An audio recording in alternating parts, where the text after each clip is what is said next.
Hello, welcome to Outdoor Dad 1. Tonight we're having a shot with a couple of nice English hammer guns. We're at Coldsprings Farm in Buxton, beautiful high peak.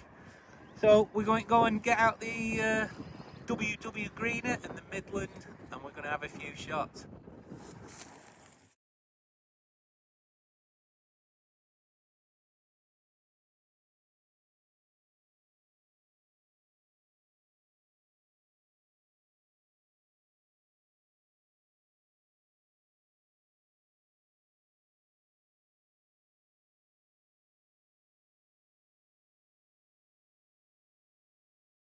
So we'll have a go with Midland, get the hammers back.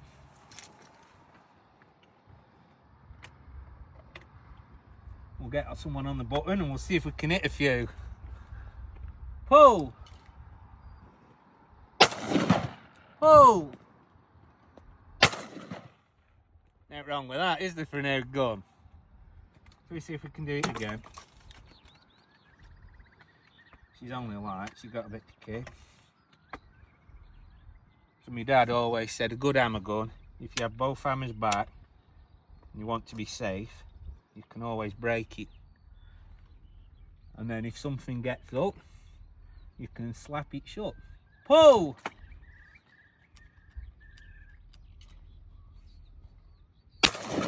Pull!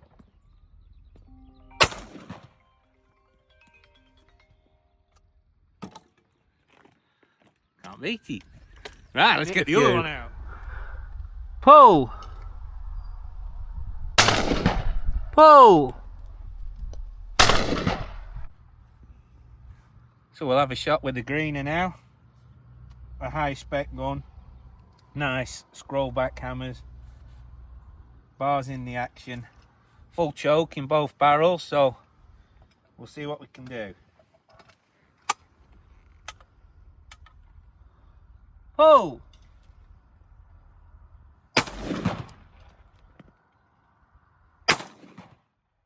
Dusting them, isn't it? I'll have another pair for good measure while we're enjoying ourselves.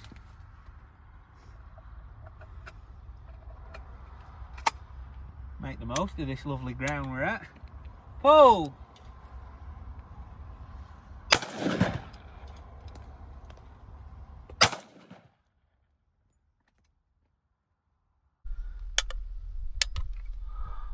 Pull!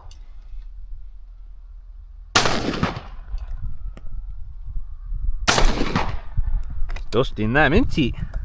I'll have another pair for good measure while we're enjoying ourselves.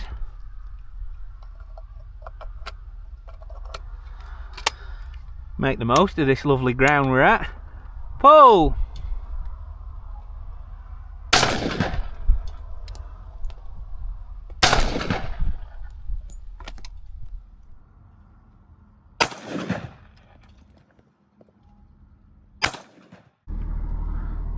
Pull!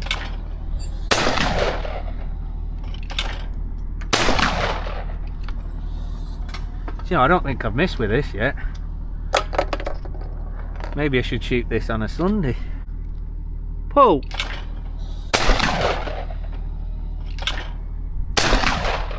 Oh, that was a bit chippy. Never mind. Pull!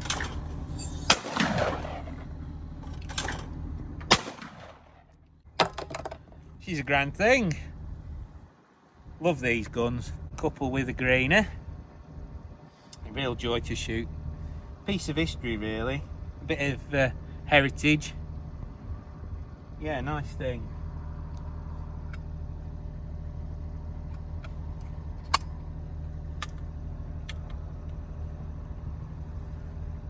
Oh!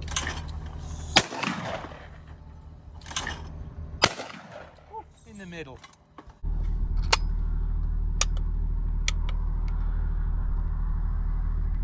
Pull! Right, we'll go inside the clubhouse and we'll have a proper look through these.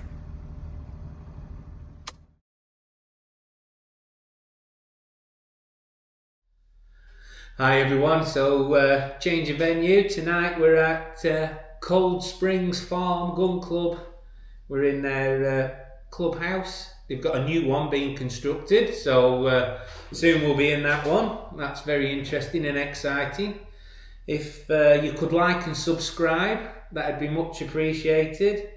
And I'll be up here a lot more. They're open on a Wednesday afternoon from 3 o'clock till 7 o'clock every Wednesday from now on. So by the time you watch this video, so if you want to get in touch with Coldsprings Farm Gun Club and you want to come and have a practice or any corporate things, if you'd like to get in touch with Alex and his team, you can do. And he's kindly let me have a shot with these hammer guns today. So right then, let's start with this Midland. So this was my grandfather's gun. I'm pretty sure he bought it new. And this is a back bar action, basically meaning that this lock plate, it's in the stock, it's in the head of this stock, whereas this beautiful WW Greener, the mainspring's here actually in the action of the gun. So this is a bar action, and I suppose basically you will recognise it as, if it was a side lock hammerless, it would look very similar, but the hammers would be on the inside. And it's a very nice thing. So we'll talk about the Greener in a bit. And that's basically what I wanted to show you, was the two different types of action. So the Midland here, Midland, I think, was founded in 1888 by Joseph Lightwood, and I think he was a stocker and an action maker or an action filer. And basically, I think he's recorded as being one of the first gun makers to have a catalogue of all the different things. A lot of these companies, they were loading their own cartridges, and you could buy all sorts of things from them. In Birmingham, the centre really of some fantastic gun makers, some very clever people. And Midland is the gun that my grandfather chose. I'm lucky enough to still have it. Not got a bad piece of walnut on it. As you can imagine, this has had a lot of action, this gun has. I love a hammer gun, very nostalgic. There's something really nice about shooting them. I've enjoyed shooting these two tonight.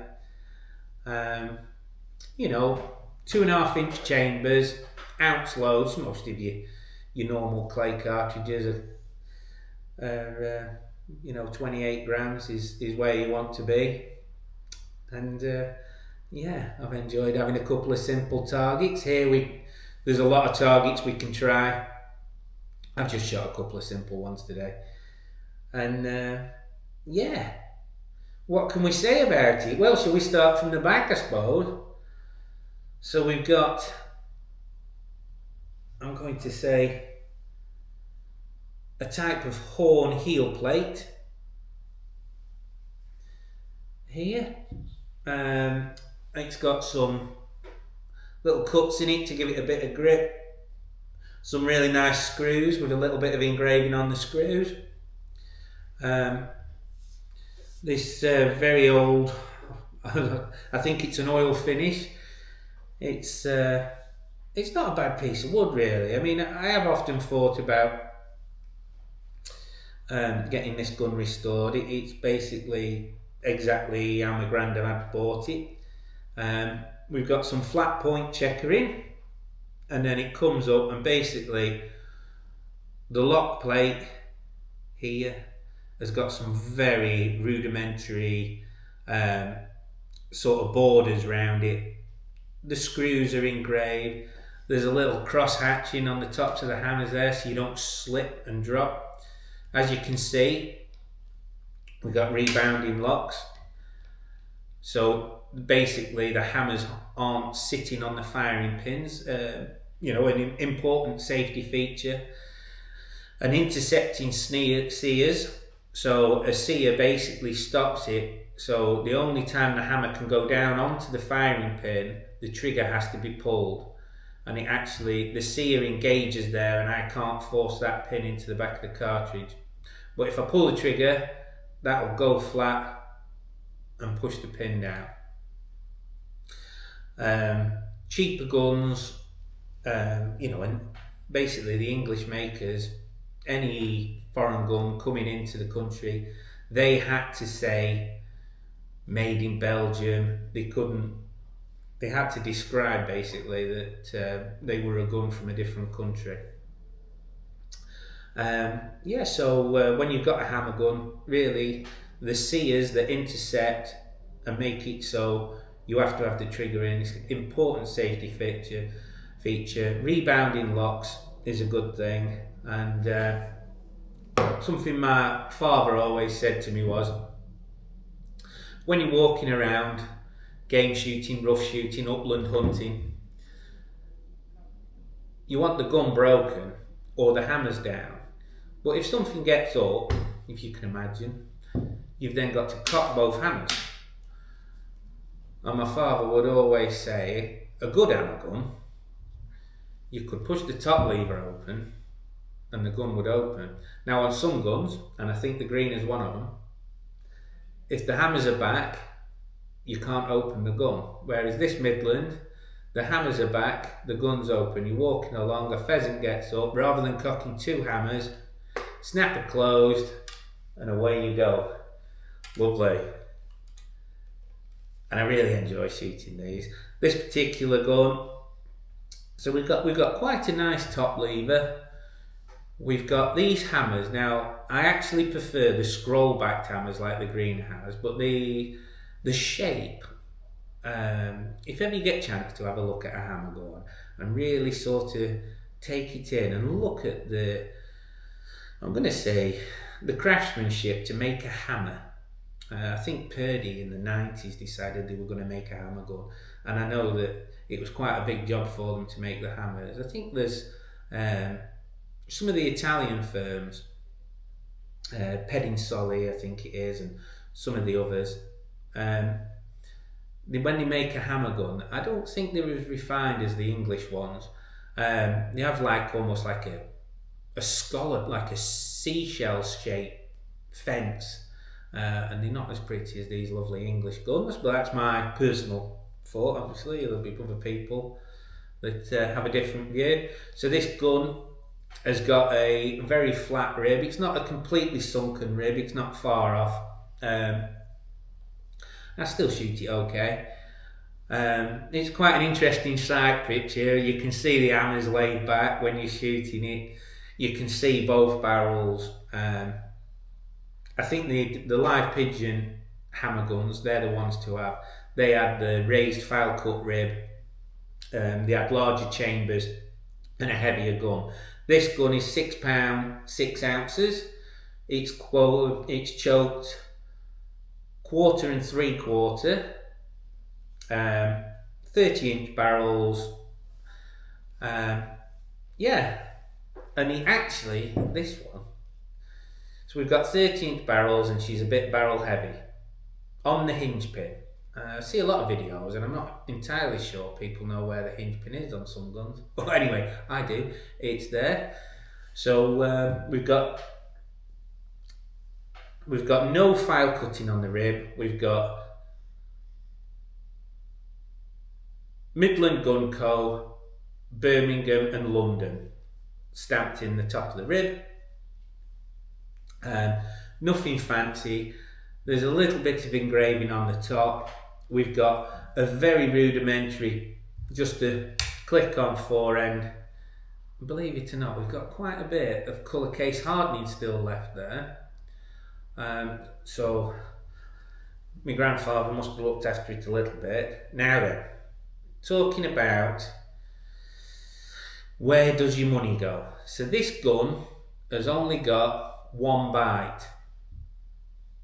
The strength in this gun basically comes from this area here would be the weak point. It's a rounded action. There's a lot of steel in this action because it's a back bar the lock is here in the stock, and there's no mainspring here in the action, so that's all solid. It's a very solid thing, um, but it has only got the one bite.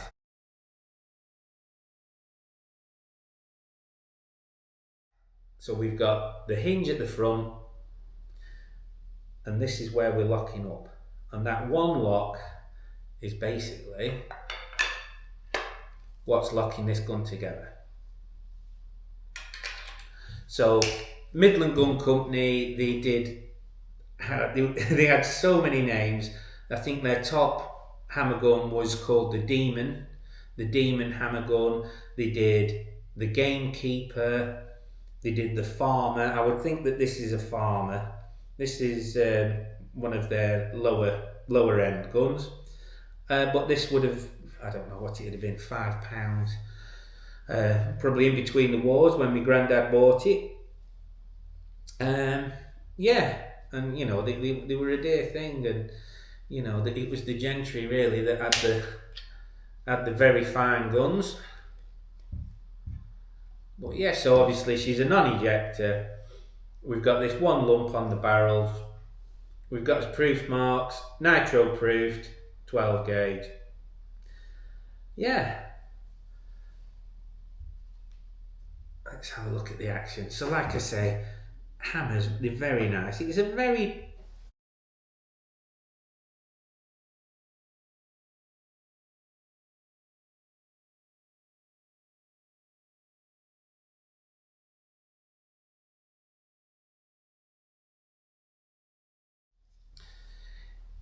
Some guns are very sort of heavy and clunky looking, and when people try to, you know, if you were say to buy a Beitel hammer gun, they're really chunky, and really when you actually compare an English hammer gun or a Birmingham hammer gun, and both of these are Birmingham guns, they are quite delicate and refined, and there was a lot of pride with them, and a lot of effort went into making them. Yeah, so we'll clip her back together, like I say, just your standard latch on there, and that's her. But what can I say? Yeah, from I suppose we're getting on for 100 years old in the family. Obviously my granddad's no longer with us, but this was his gun, and he always I can always remember the story he used to tell me. His gamekeeper friend, Mr. Lummis, on one of the moors nearby, one of Lord Derby's grouse moors, and they used to have fox drives, and the gamekeeper was a friend of my grandfather's, and he always tells a story about how Mr. Lummis lent his gun up, and later on the fox jumped out in front of him, and he threw his gun up, click, click, and basically his firing pins had broken, and he'd swapped them for tacks, and there was nothing holding his tacks in, and when he'd leant his gun up against a tree, his two tacks that he'd made into firing pins had fallen out of the back of his gun, and he'd lost them, and the fox ran off. Lived to tell another tale, so to speak. But yeah, that's just something that my granddad told me. And this is his Midland. Now then, W. Greener. So this man, he was an inventor, a real driving force really with firearms development. I think the original Greener, he made guns and harpoons further north than Birmingham, and later on he moved down to Birmingham to be closer to the materials he needed. He was an apprentice, I think, to Manton. So Joseph Manton made some of the finest percussion flintlock shotguns, and Greener apparently was his apprentice. And he was brilliant at marketing, and he came up with the triple wedge fast. In fact, it even says on the top of this gun here, it says, I'm struggling to see without my glasses on, should have brought them with me. Triple wedge fast. I'm going to have a proper look at this. W Greener, St Mary's Works, Birmingham, winner of the London Gun Trials 1875 and 1877. We've got written on the rib here. And this gun, or Greener, is credited with the triple lockup. So as we crack this open, here we go. Now then, so when we look at my Midland has got the one bite. This has got a bite here on this lug, it's got a bite here on this lug, and it's got the cross bolt at the top.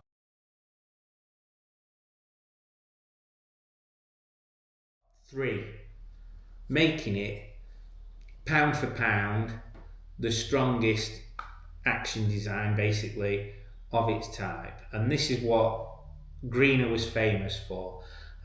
He did all sorts of things. I think he worked on invented a level crossing, a 4-gate level crossing that opened and closed, and all sorts of things. But in the gun, he worked on cartridges, and he worked on expanding bullets, all sorts of things. But this is a fantastic design. And also Greener chokes. Everybody takes chokes for granted. Now, whether or not, and basically Greener is credited with having developed choking. I think that an American man really sort of discovered it. They noticed that some barrels threw tighter patterns, and if you had a restriction, it changed basically the shot pattern. But Greener really was the one who developed it and perfected it, and obviously they had the trials, which he's proudly boasting on his rib, and what they won. And basically they would shoot, and he said that he could put 200 pellets into a pattern, whereas everybody who just had cylinder, they'd have 100 pellets in. And they had these trials to prove basically what he was saying, and yeah, that's what he did. Apparently he was very good at forwarding himself and putting himself out there and selling guns. But and they're still going, and they make some absolutely fantastic guns, some very pretty things. But this triple lock is one of his fantastic contributions to sporting shotguns, really. We'll have a quick look at this one. So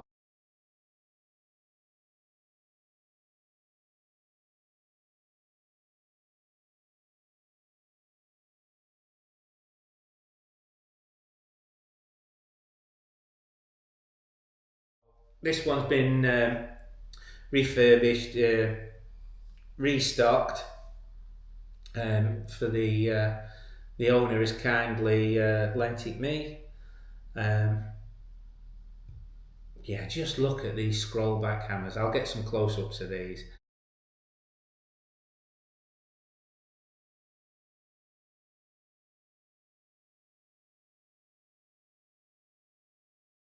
We've got a lovely top lever. Just look at this chiseling here round the firing pins.